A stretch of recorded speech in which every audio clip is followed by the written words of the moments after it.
The morning Delia Forsythe was put off the Haskell property, the temperature had already dropped to 12 degrees, and the sky had the particular gray color that meant more snow before nightfall. She stood at the end of the drive with everything she owned loaded into a single canvas bag and one wooden crate tied with rope. Behind her, the door of the farmhouse shut. Not slammed. That would have been too dramatic for Edmund Haskell. He simply closed it, the way a man closes a ledger when the numbers don't add up. She was 26 years old, newly widowed, and 3 weeks past burying her husband in the frozen ground of Larimer County, Colorado. What Edmund had said was this: the farm had belonged to his brother. His brother was dead. Delia had no children, no deed in her name, no blood claim to the land. There was a cousin in Pueblo who wanted the acreage by spring. Edmund was sorry for her loss. He said it the way men say things they are not sorry for. She had expected this. She had not expected it to happen in February. The nearest town was Cutter's Fork, 8 miles east, along a road that was more suggestion than fact under 2 feet of snow. Delia did not have a horse. Edmund had kept the horse. She had her boots, her coat, the bag, and the crate, and she started walking before she could think too hard about whether she should. She had grown up in Kansas, daughter of a dry goods merchant, who kept meticulous records and died owing more than he had. She knew what it was to have the floor drop out from under a life that looked solid. She had married Thomas Forsythe at 21 because he was steady and kind, and because Colorado seemed like a place where a person could build something that lasted. Thomas had been steady and kind right up until October, when the fever came on fast and did not let go. She walked with her head down against the wind. The crate was heavy. Inside it, 2 cast iron pans, a jar of rendered lard, a paper envelope of carrot seeds, Thomas's pocket knife, a Bible, and a tin of dried mushrooms she had gathered herself the previous summer and packed in salt. She had taken those mushrooms deliberately, knowing Edmund would not notice them, knowing they were hers in every way that mattered, even if no piece of paper said so. She made it 4 miles before her left boot started letting in cold. She stopped beside an outcropping of rock that broke the wind and set the crate down. She pulled off the boot and looked at the sole, which had separated at the toe. She pressed it back and laced the boot as tight as it would go and picked up the crate and kept walking.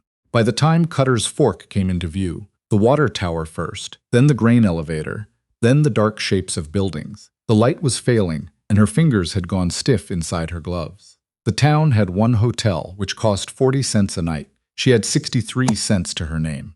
The woman at the front desk of the Dolan house was named Fern Whitaker, stout and watchful, with the careful eyes of a person who had been lied to enough times to make a study of it. She looked at Delia, at the canvas bag, at the rope-tied crate, and said nothing for a moment. "I have 60 cents, Delia said. "I need a room and I need work." "Room's 40, Fern said. "Supper's another dime. "Then I'll take the room." Fern looked at her another moment. "You eat yet today?" "No."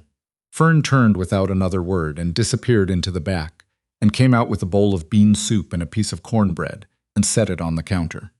"Kitchen's already cleaned up," she said, "so this is what there is." Delia ate standing at the counter because it seemed wrong to carry the food to a table she hadn't paid for. She stayed at the Dolan house 3 nights. In those 3 days, she learned the following things about Cutter's Fork. The population was roughly 240, down from 300 before a scarlet fever outbreak the previous spring. The town had a general store, a livery, a church that also served as a schoolhouse, a blacksmith, and a doctor who was 64 and had been trying to retire for 8 years. There was no restaurant, though Fern served meals to her guests. There was no bakery. On the second morning, Delia went to see about work. She tried the general store first. Orville Peck ran it with his wife Marjorie, and they were polite and firm. They didn't need help.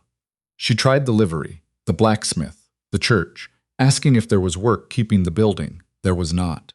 What there was, she found out from Fern on the 3rd evening, was a property at the edge of town. A homestead claim that had been abandoned 2 years earlier when the Dalton family pulled up and headed west. The house was still standing.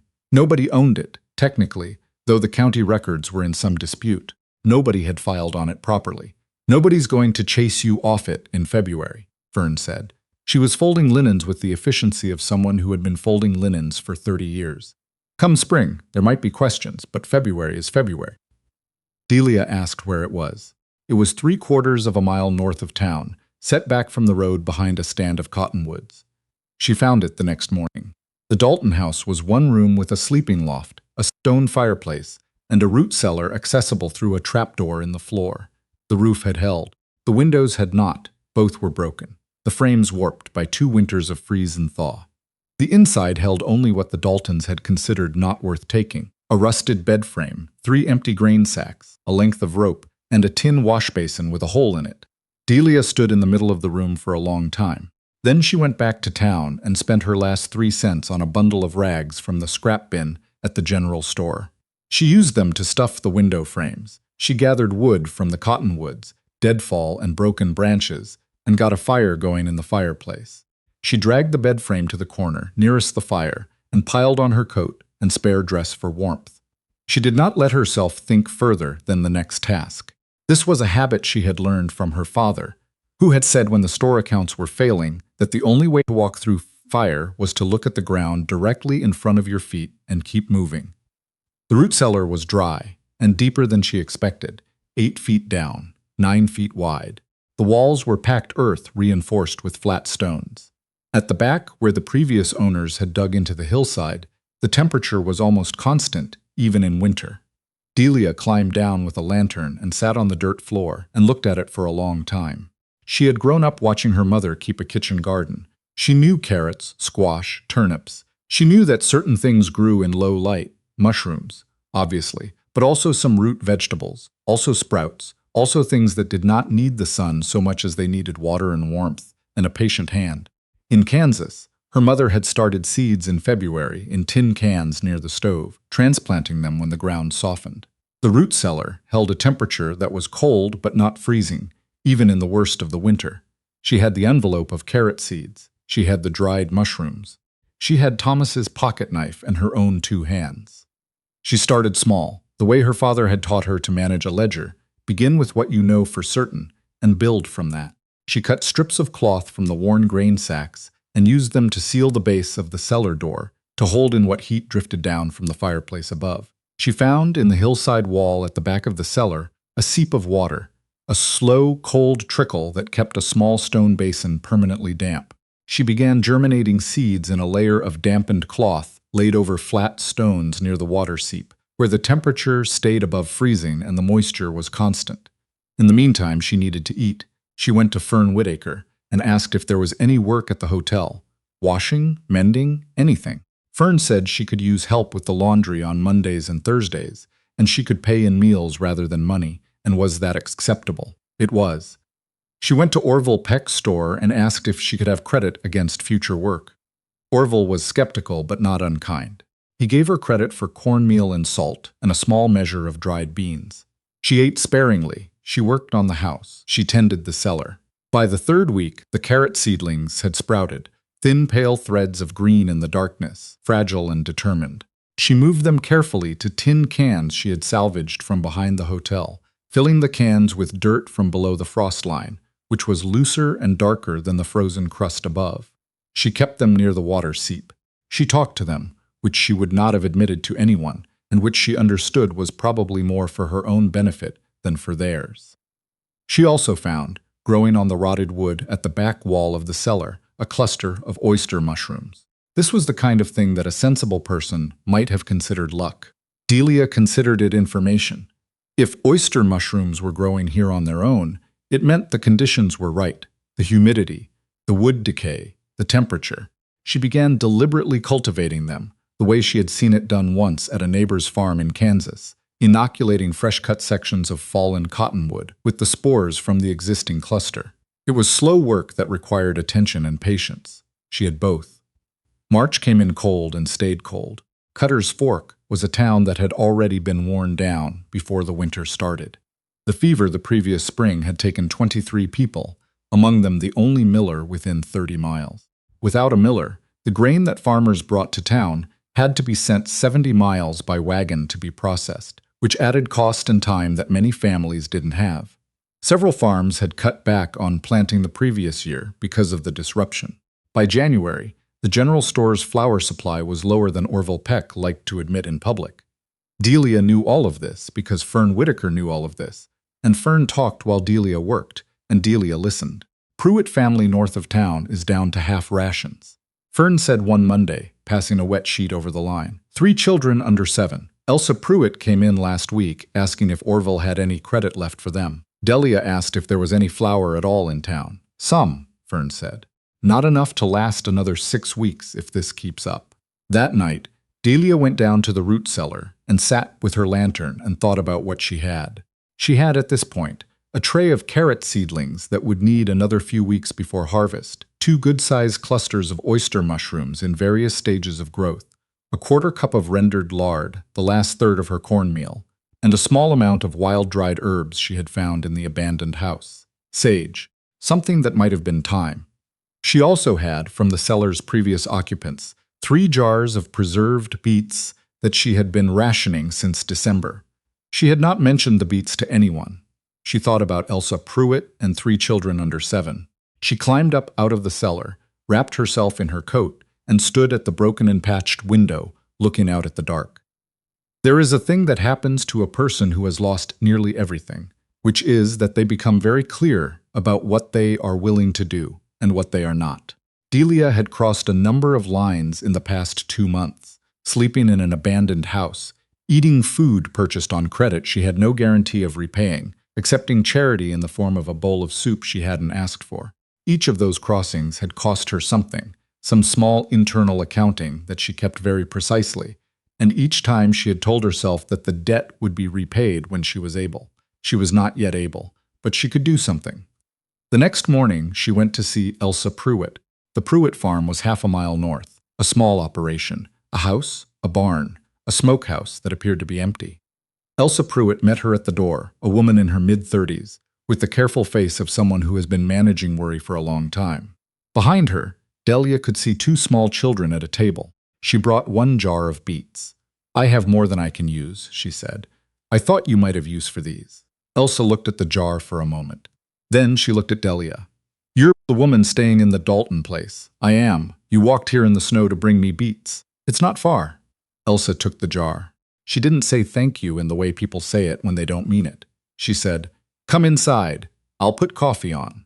She went inside. The coffee was mostly chicory, the way it was for most families who had been stretching supplies since fall. They sat at the table while the children watched Delia with the frank curiosity of small people who have not yet learned to be subtle about it. She learned, over the course of that hour, that Warren Pruitt, Elsa's husband, had been one of the fever's victims, that the farm was hers now to manage alone, with the help of her eldest, a boy of 9 named Reuben, who was home from school to help with the animals, that the nearest family was the Burl Dawson place, 2 miles east, and they had their own troubles. "How are you managing out there?" Elsa asked, meaning the Dalton house. "I've got a root cellar," Delia said. "I've been growing things." Elsa looked at her. "Growing things. In February. Mushrooms. Carrot sprouts. It's slow going, but it's something." Elsa was quiet for a moment. "I didn't know you could do that. Most people don't," Delia said. "Most people haven't needed to." She walked back to the Dalton house with the particular feeling of having made a decision without quite having made it. The mushrooms would be ready to harvest within a week. The carrots would take longer. But the mushrooms, she had more than she needed, and they were the kind of thing that could be dried and kept, or shared now, or traded for something she didn't have. She had learned, in the weeks of washing Fern Whitaker's laundry and listening, that the thing Cutter's fork most lacked was not food exactly, but variety. There was grain, when it could be had. There was dried meat. What was gone was anything that felt like nourishment rather than just subsistence, anything that restored a person rather than simply maintaining them. She began to keep a log. Thomas had kept a farm journal, daily entries, methodical, the kind that a man keeps not for posterity but for himself, to understand what worked and what didn't. She had found it in the house and taken it, and now she used the blank pages in the back. She recorded the cellar temperature each morning. She recorded what she planted and when, what sprouted and what didn't, how long each stage of the mushroom cultivation took. She recorded rainfall by guessing it from snowmelt, which was imprecise but better than nothing. She found, in the course of this, that oyster mushrooms grown on cottonwood produced a better yield in her cellar than she had expected, faster cycles than in the wild, more reliable. She developed a system, 4 cultivation beds, staggered by 2 weeks, so that she was harvesting from one while the others matured. She had a continuous, if small, supply. She brought mushrooms to Elsa. She brought the second jar of beets to Fern Whitaker, in lieu of payment for the laundry work. Fern took the beets and said nothing for a moment, and then said, with the precision of a woman who chooses her words, "This is worth more than the laundry." "Not to me," Delia said. "I can't eat them all." She was not being modest. She genuinely couldn't eat them all. The cultivation beds were producing faster than she had anticipated. The temperature in the cellar, once she'd sealed it better, had stabilized in a range that was nearly ideal, and the cottonwood sections were large enough to support significant growth. She was, by mid-March, harvesting more mushrooms than one person could use. She dried them. She packed them in the tins she'd salvaged and sealed them with lard. She thought about flour. What she knew about grain, wheat required a grinder. But dried mushrooms, properly prepared, could be ground too, not into anything that behaved like flour, but into a powder that added substance to broth, that could thicken a soup, that had a depth of flavor that plain water broth did not. She experimented, using the tin wash basin she'd patched and a flat stone. She made broth from dried mushroom powder and a handful of sage and some of the rendered lard. It was not bread. It was not even close to bread. But it was hot, and it had substance. And when she brought a jar of it to Elsa Pruitt's children, she watched the youngest one drink it in a way that made her look away. People who are hungry long enough stop caring about strange. She had heard that once, from someone she could no longer remember, and she had thought at the time that it was a cruel thing to say. She no longer thought so. She thought it was a true thing, which was a different matter. By the last week of March, she had become a fixed point in a web of small exchanges that she had not designed and had not named. Fern Whitaker mentioned her to the Pruitt woman's neighbor, who mentioned her to the deacon, who stopped by the Dalton house on a Wednesday morning with his hat in his hand and said that he had heard she might have food to share, and he wanted to understand what she needed in return. His name was Leonard Gould, a tall, dry man of about 60, who had been in Cutter's Fork for 20 years. He was careful and measured in the way of people who have seen things go wrong when they were not careful enough. "I'm not sharing," she said, which was not quite true, and she knew it, but she needed him to understand the terms. "I'm trading. I have mushrooms, fresh and dried. I have carrot seedlings that can be transplanted in 6 weeks if the ground cooperates. I need cornmeal, salt, and help with 2 things in the house." Leonard Gould looked at her for a long moment. "What 2 things? The windows need new glass or oiled paper, and the chimney draws wrong." He fixed the chimney himself the following Saturday, with 2 men from the church. He sent his wife with a 5-pound sack of cornmeal and a half-pound of salt. He did not say he was sorry for not doing something sooner. She did not ask him to be. With the cornmeal and the mushroom powder and the lard, she made something that was, if you did not look at it too carefully, close enough to a flatbread to call it bread. Dense, dark, smelling of earth and sage. She brought a loaf to Fern. She brought one to Elsa. She left one at the church door on Sunday morning before anyone arrived, with no note. Orville Peck came to her door the following Tuesday. He was not a man who showed up unannounced at a woman's house without a reason, and the reason was this. 3 people had mentioned the bread. He wanted to know if she could make more and how much and what she would want for it. "I can make more," she said, "but I need flour, or grain I can grind myself, and I need a proper grinding stone."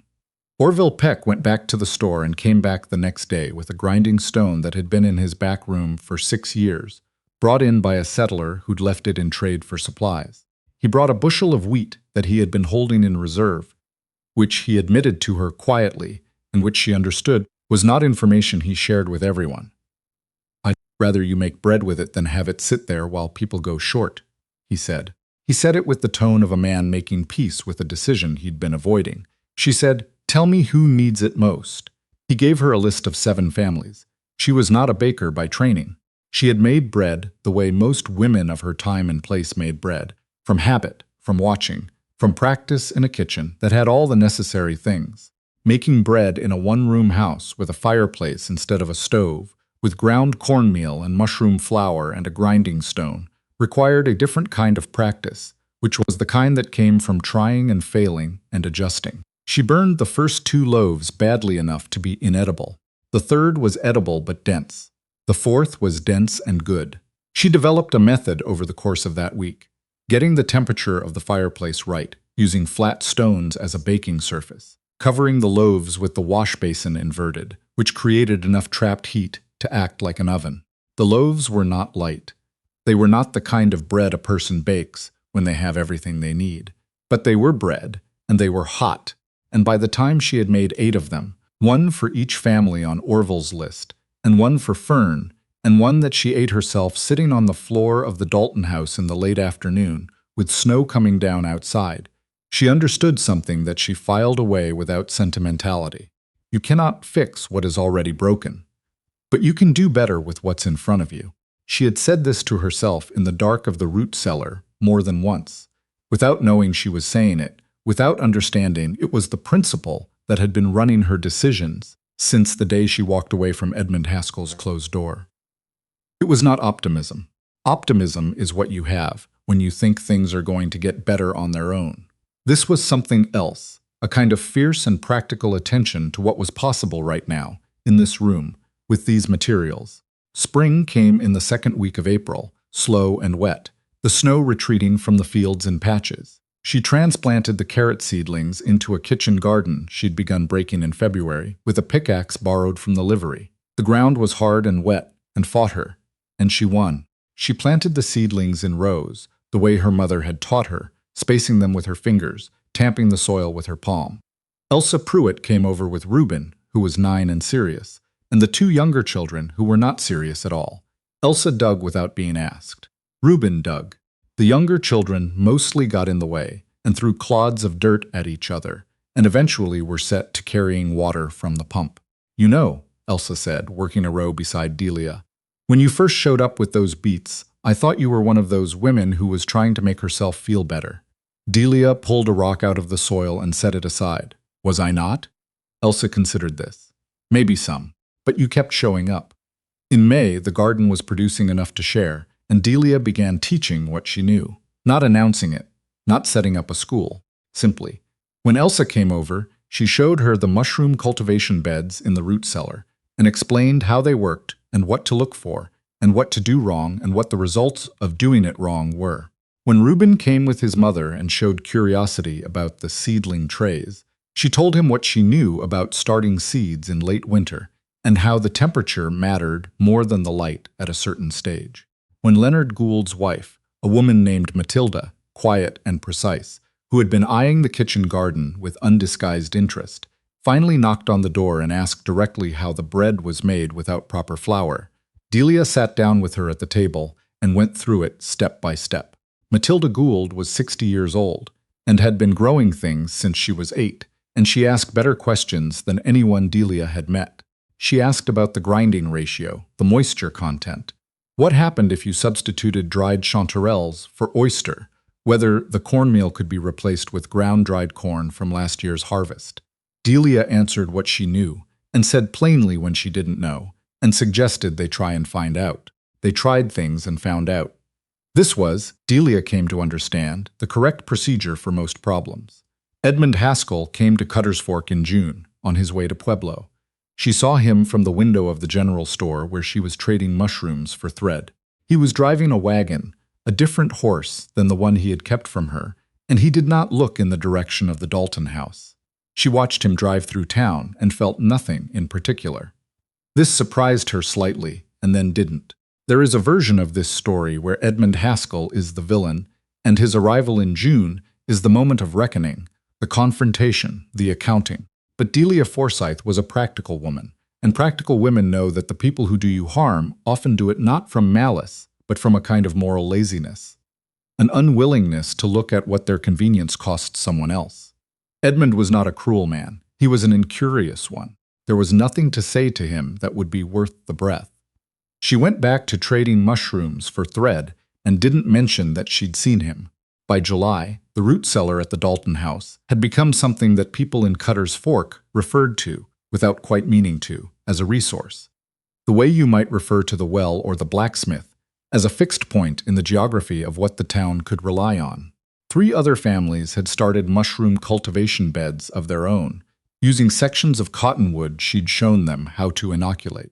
The kitchen garden had expanded to twice its original size, with help, and produced carrots, squash, cabbages, and a substantial crop of dried herbs that Delia harvested and sold in small paper packets at the general store.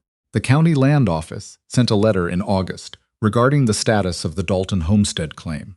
The letter addressed her as Mrs. Forsythe, which meant someone had filed information about her occupation of the property.